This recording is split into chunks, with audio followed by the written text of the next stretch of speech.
निवडणुका जवळ आल्या की लगेच मी ओबीसी म्हणायचं, रक्त महा ओबीसीच आहे. आणखीन मोठी निवडणूक आली की म्हणायचं महा हिंदूचं रक्त आहे. परत त्याचं रक्त एक तर कोणाचं आहे आम्हाला मेळ लागाना. ही पद्धत चांगली नाही. आता लोकांना ओबीसीला सुद्धा कळून चुकलं, ह्यो फक्त भांडण लावायचं काम करतोय. त्याला आता आम्ही 29ला मुंबईला चाललोत ना, त्याने आखणी केली वाटतं गोव्यात. सगळे ओबीसीचे तिकडे नेले आणि त्यांच्याच पक्षाचे ओबीसीचे, बाकीचे ओबीसीत जात नाहीत.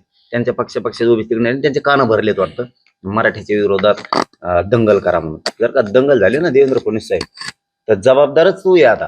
हो, इथं आता आता मोकळीक नाहीये.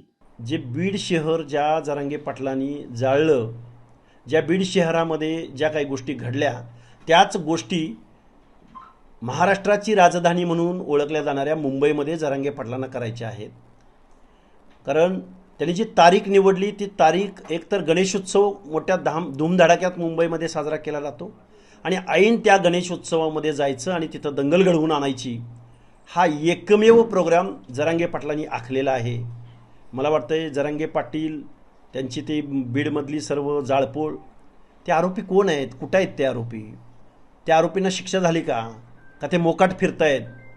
माझी महाराष्ट्राच्या गृहमंत्र्यांना आणि पर्यायानं मुख्यमंत्र्यांना माझी हात जोडून विनंती आहे, या जरांगे पाटलांना परत त्या अंतर्वलीमध्ये परत काय उपोषण करायचं, काय आंदोलन करायचं ते करू द्या.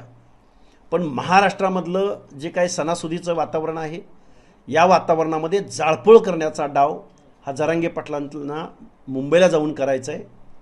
काही पडलेलं नाही यांना देणं घेणं. शरद पवारांना पडलं आहे की येऊ घातलेल्या पंचायत राजच्या निवडणुकीमध्ये आपल्या पक्षापासून दूर गेलेला ओबीसी आपल्याकडं कसा येईल, आणि जरांगे पाटलांना पडलं आहे की बीड शहरामध्ये ज्या पद्धतीनं मी दहशत निर्माण केली त्याच पद्धतीनं मला मुंबईमध्ये जाऊन दहशत निर्माण करायची आहे.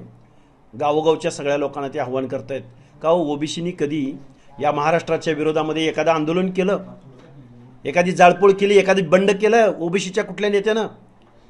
ह्या महाराष्ट्रामधले करते धरते हेच आहेत आणि महाराष्ट्राचं वातावरण बिघडवणे हा एकमेव प्रोग्राम जरांगे पाटील आणि शरदचंद्रजी पवारांचा आहे. याच शरदचंद्रजी पवारांनी या जरांगे नावाच्या बबड्याला, मी 2 दिवसापासून म्हणतोय की जरांगे नावाच्या बबड्याला एवढं मोठं करण्याचं काम कुणी केलं? पवारसाहेब.